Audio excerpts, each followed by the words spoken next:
Hi everyone, welcome to another exciting edition of Words, Images, and Worlds. On this episode, I'm delighted to be talking with author, inspiring speaker, and comics creator Braxton Cosby. Braxton, thank you for jumping on and joining the show. Oh, thank you for having me. It was an honor. I appreciate it. Absolutely, a pleasure to have you. And readers out there, listeners will know you for work on the Star-Crossed Saga, the Cape, the Sect, and we're also talking about Broken, the Broken series right there over your shoulder as well. So, my right one. Yeah. Yeah, absolutely. Well, I love the world of comics. I love the world of science fiction and storytelling for young readers.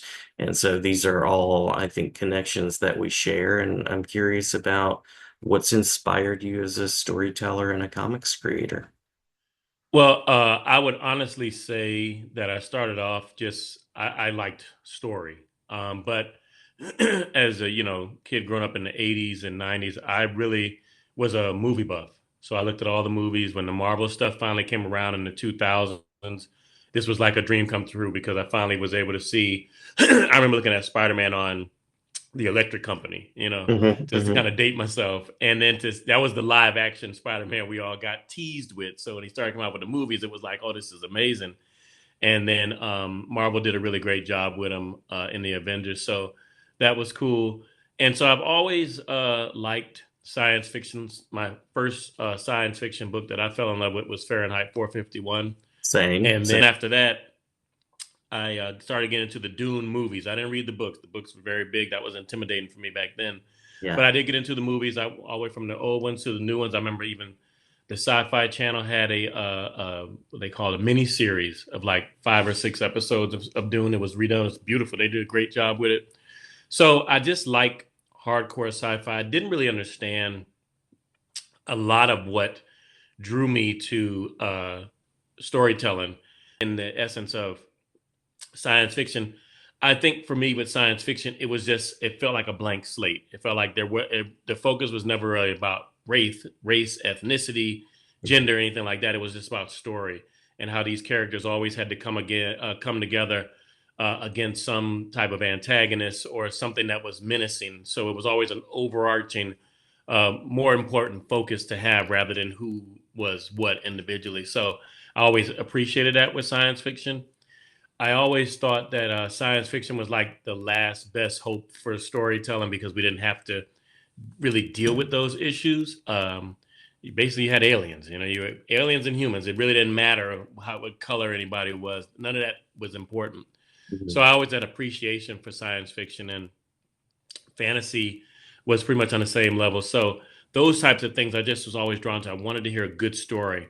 I can remember being in the fifth grade and having teachers. That's where we first kind of got exposed to teachers having you sit around in a circle and read stories and have stories to tell and even ask you to make up a story.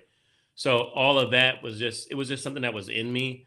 It wasn't until I was in, let's say, 2000 one is when I got my calling to actually write when I was in church. I remember my pastor was preaching and he said, like, hey, I think that God is calling some people to do some things. It was like a challenge. It was like throwing out a gauntlet, do some things that you never have done before.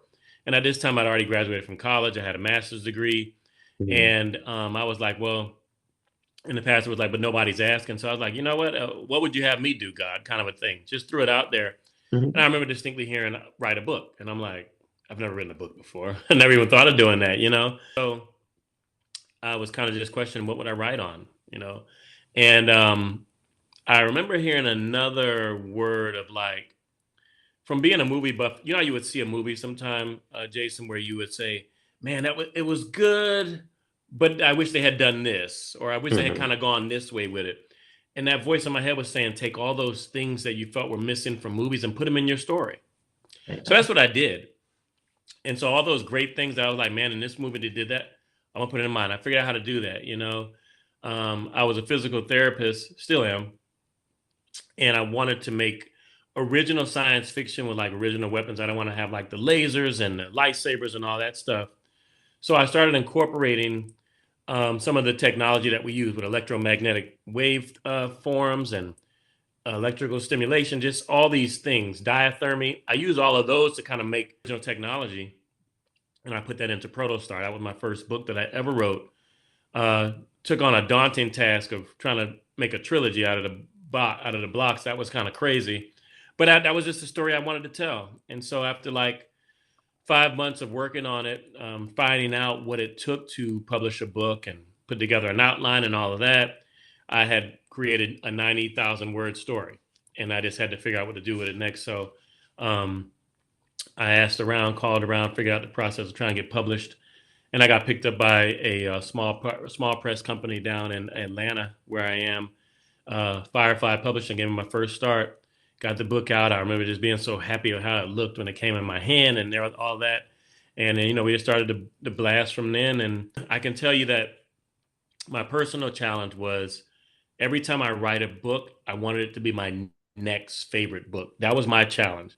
Whether Mhm. anybody liked the books or not, I took critiques and criticism from everybody. Said, "Oh, okay, I never mind anybody critiquing my books if I really feel like they read them. But sometimes you just get people who just bomb you on Amazon and just go, Yeah. stupid book." And it's like, okay, what was stupid about it? Uh-huh. So the people who really read the books and give me criticism, I appreciate that feedback. I try to make the next one even better. And so for me, it just became a challenge of mine. I wanted to see what I can do. How can I stretch the character? How can I move the needle just a little bit more every time to make that story just amazing?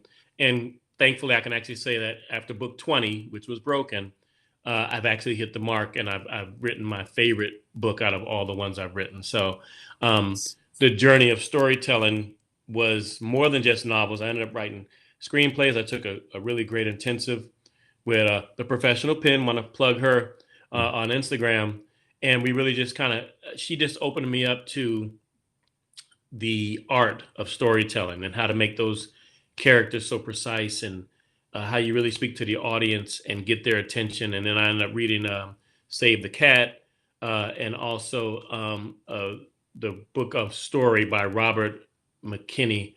And that was just amazing. Just how do you make a great story? So I just got so obsessed with story, story, story, story, and all the elements that go in, and really trying to manipulate the audience, whether they're readers or they're viewers.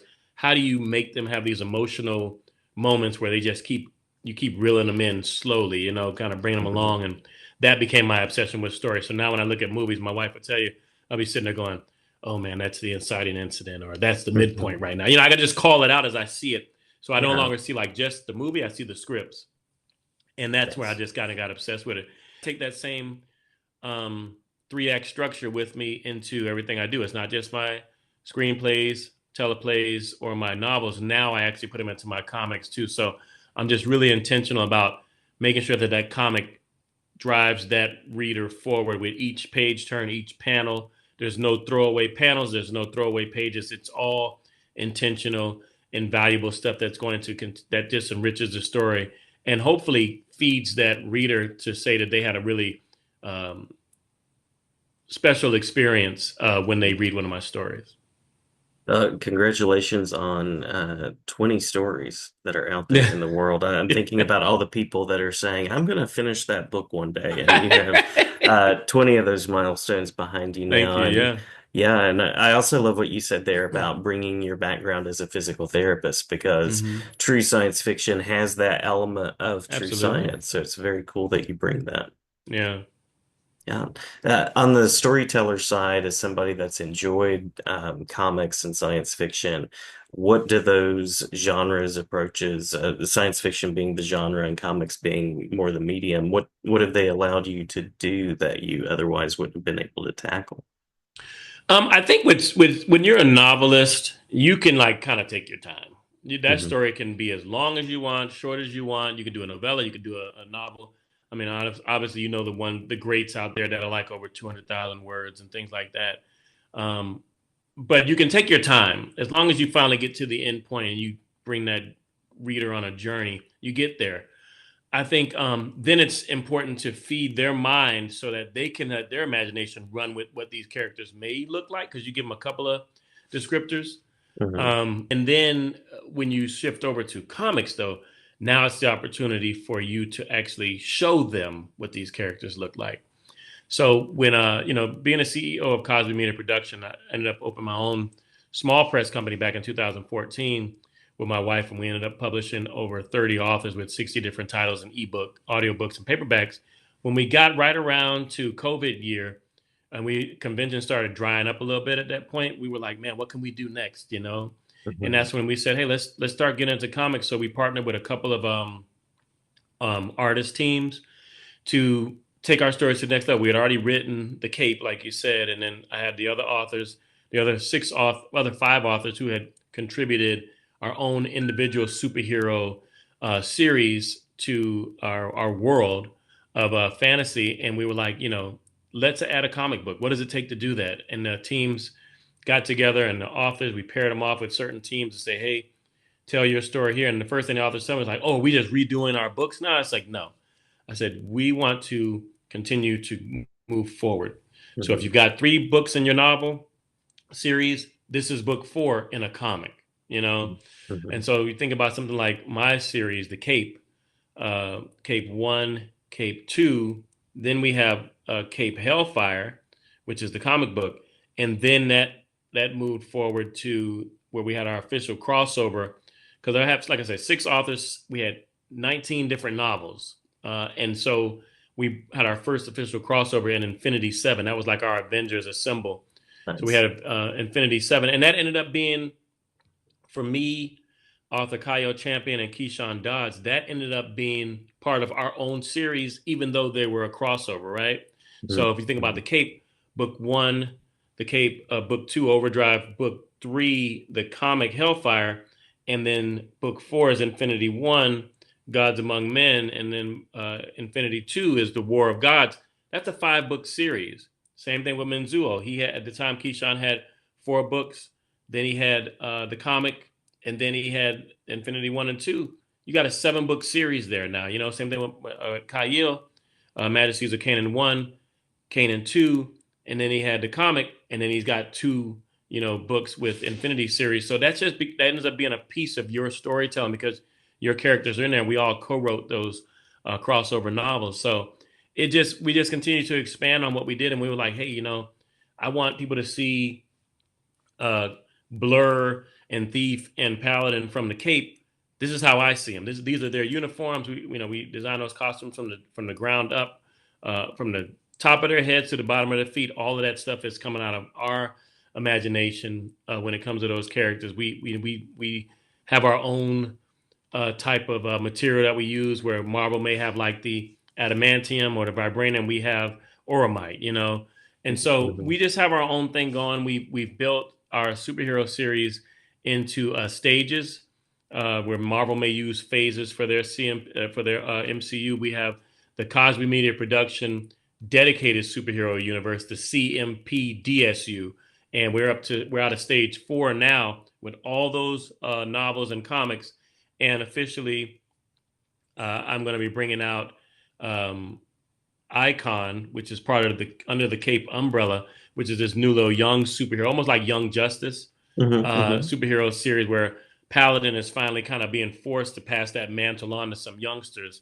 to do what he's been doing in all those novels and comics. So it's really exciting, and that kind of kicks off our stage 4 as we just keep pushing and pushing the story. Yeah, it sounds like an armor on the ground kind of story and set of stories for people that enjoy science fiction, superheroes, and Absolutely. those kind of tales. Any ideas or anything in particular that you hope readers are circling back to because comics are so great for rereading and looking back through. I think they'll get a lot. I think what we really focused on with, say, if we just have a comic reader, say for instance you just really like comics, you try to write that comic as a little bit of a standalone from your series of novels because they may not have read those first 2 books. Hmm. But I think you get so entranced with some of the nuggets or some of the Easter eggs in there that you go, man, I want to go back and read about this now. How did he get that power? What happened? Why do they have this kind of a tiff between them? What's the rhythm in their conversation? How does that draw me back into something in the past that I think I really want to know? Or does it run you forward to want to read the Infinity books now because you have like a nice, we've kind of dropped you in to, they call it like in acting or writing, you drop into the scene. Hmm. So did you drop into it now and you're moving forward and you're like, hey, what to anticipate? Let me go with that. In each of our comics at the end of the comic book, what we do is we actually have a link, a QR code, where people actually scan that QR code and it'll take them to the page of those books that are associated with that comic. So they don't have to miss anything. If you grab the comic and you're like, I'm ready to go back, where do I get them from? You just scan that link and you'll go right to where you can purchase those directly from us or from Amazon. So that also answers the question of where readers can find out more. Anything about your creative process that you'd like to mention on the writing side? When it comes out of the creative process, what I do is I outline, Mm, outline, outline, outline. Like that outline is so critical because that is your backbone. That's like the spine of your book, so to say. You cannot move forward without an outline. When I'm at conventions that I go to over the year, authors will do like you said. They say, hey, man, I got to finish this book. I got this idea. And the yeah. first thing I say to them, is, have you written your outline? They go, no, well, they're like, Hmm. you don't have a book if you don't have an outline. You don't have a script if you don't have an outline. You don't have a Yeah. comic script. You have to have that outline because that's your direction. I said, even if what I do, my outline, like I have all my beats. I have a beat sheet that I go, we need to be hitting this here, hitting it there. Like I said, I'm a real stickler for 3 act structure, so I've got to make sure that in Act One I'm covering these things. Act Two, I'm getting more of what's going on. It's an antithesis to what happened in Act One, which is continuing to push that character, that protagonist on this journey. Because when they finally meet when they meet the antagonist early, they fail, and that's what actually drives them into the story.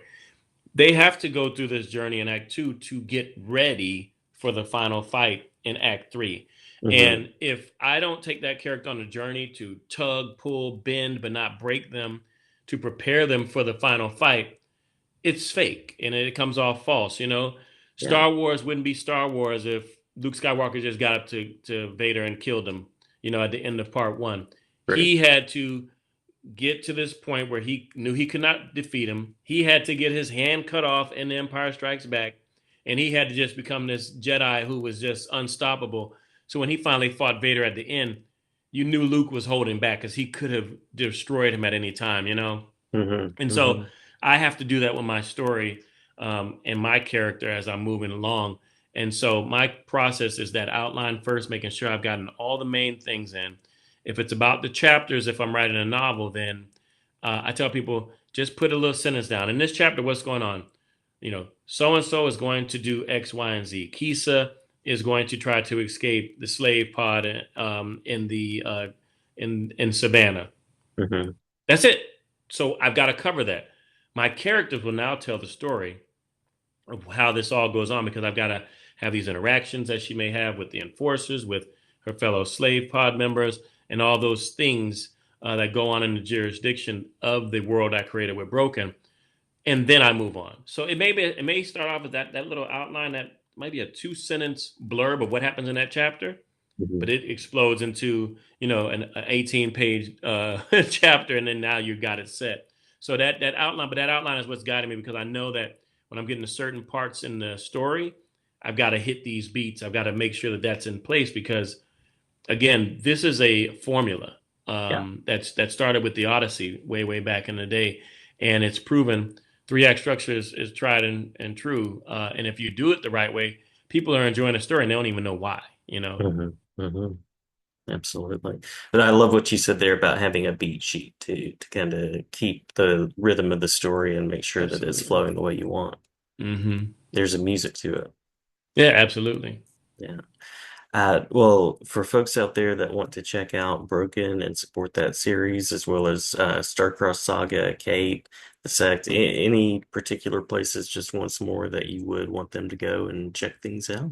Absolutely. The most central location is CosbyMediaProductions.com. You can go there. We have tabs. It's very easy to navigate. On the front end, on the face of the website, you'll just see kind of like our editors' picks, some of our fan favorites, our comics, the rankings for them. So you better click on anything, check it out. If you don't want to buy directly from us, there's links that go right to Amazon and Barnes and Noble to pick up the novels. We have our audiobooks links on there. We have our whole superhero series on there. We have information about Star Child Comics. So you can get anything you need right from the website. Our links to our social media, what we have going on in Instagram and Facebook is on there as well. And then you can just drop us a line, say, hey, contact us.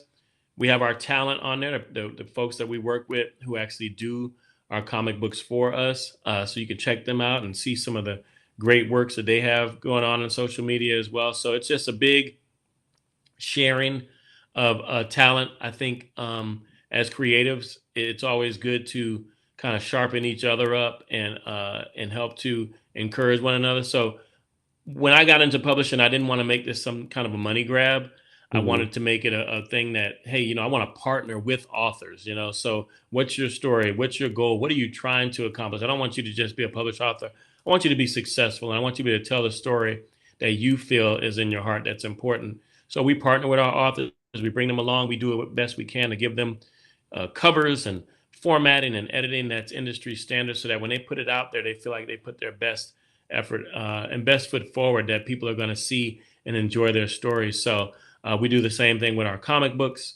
We've since 2021, we've now published our 12th comic book. So we're Nice. proud of that. And we feel like, we have great stories. We've got great series. We've got a whole bunch of fantasy. We've got the Legacy of Dragon One stories from Daniel Payton. We got up to 7 books in that series. We have up to 4 books in the Light of Rise series from James Meservey. If you're looking for hardcore science fiction, we've got my stuff with Bounty Hunter Steel Rain, which is a spinoff from the trilogy of Protostar, which is more. We have Protostar, Supernova, and Solstice, which is more of like a young adult sci-fi science fiction story. So the spinoff of that was Hardcore Bounty Hunter. Steel Rain, who was introduced there, also has a comic. And I'll say that if you're looking for something different, we are what we call a hybrid publisher, where we tell our stories in both novels and comics, and of course audio. So if you're into audio, visual, or just reading, we have a little bit of everything for you. And it starts right there at the site, www.cosbymediaproductions.com. I love it. All the literacies. I love it. Braxton, glad to have you on. Glad to have you back anytime to talk about projects as they're coming along.